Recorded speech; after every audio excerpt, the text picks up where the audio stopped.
the producers of this movie, they had contacted me a couple times. They wanted me to do Texas Chainsaw Massacre and Amityville Horror, and I didn't do them. We had some movies in development, and they didn't happen, and this came around, and initially I said no. And then Michael Bay, who's one of the producers, wrote a very impassioned email to me that made a lot of sense. And I took the movie on, and very, very happy I did it.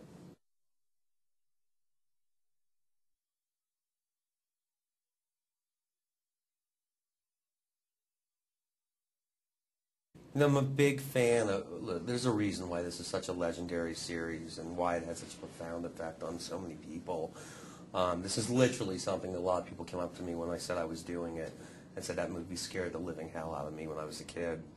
So but I do think that as the series went on, it became sort of a caricature of itself. Freddy wasn't scary anymore.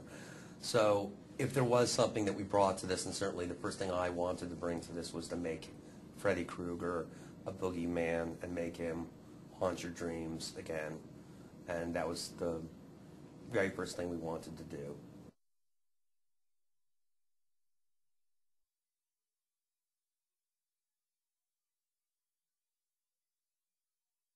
You know, the same way gee, I don't know, that certain actors just become these parts. It's like there's something about Jackie, who when you meet him is the nicest guy in the world, but he's got something inside him, a rage and a fury and an intensity that is just so amazing to watch. And you know, I think he stole the movie in Watchmen, and he played a character with a mask on for 90% of the movie, and you had empathy for him.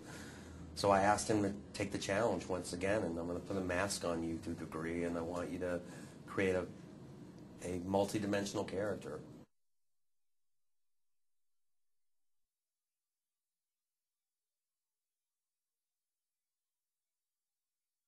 You know, whatever life experience or chops or whatever that make actors do what they do, I don't know what that is, but he really did find who Freddy Krueger was, if you can say that.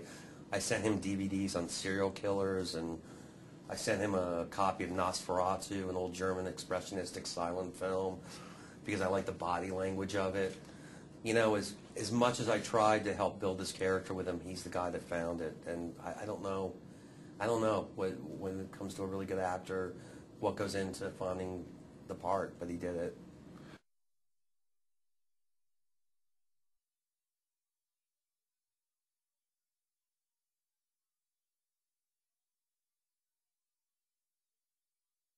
Thank you for that. You know, I did do music videos and commercials for a very long time, and I think I'd like to say my work has a look and a feeling to it, and I tried to bring that look and the feeling into this film. And I certainly, I think there's two places we could have gone, and one version was a very special effects heavy movie, and the other version was something rooted much more in reality, and that's really the choice we decided to make.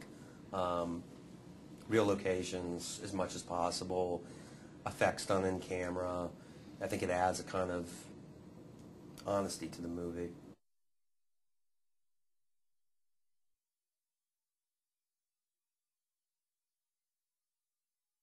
You know, I can honestly say that making this film, the idea of failing in some way, making this movie gave me a lot of sleepless nights, and sitting before you and talking about the film, like I can honestly tell you, I sleep pretty good right now.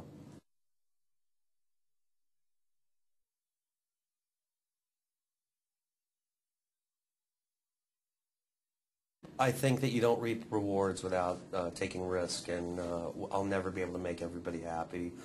I think there'll be some diehard fans that see exactly what I did with this and understand why I did it.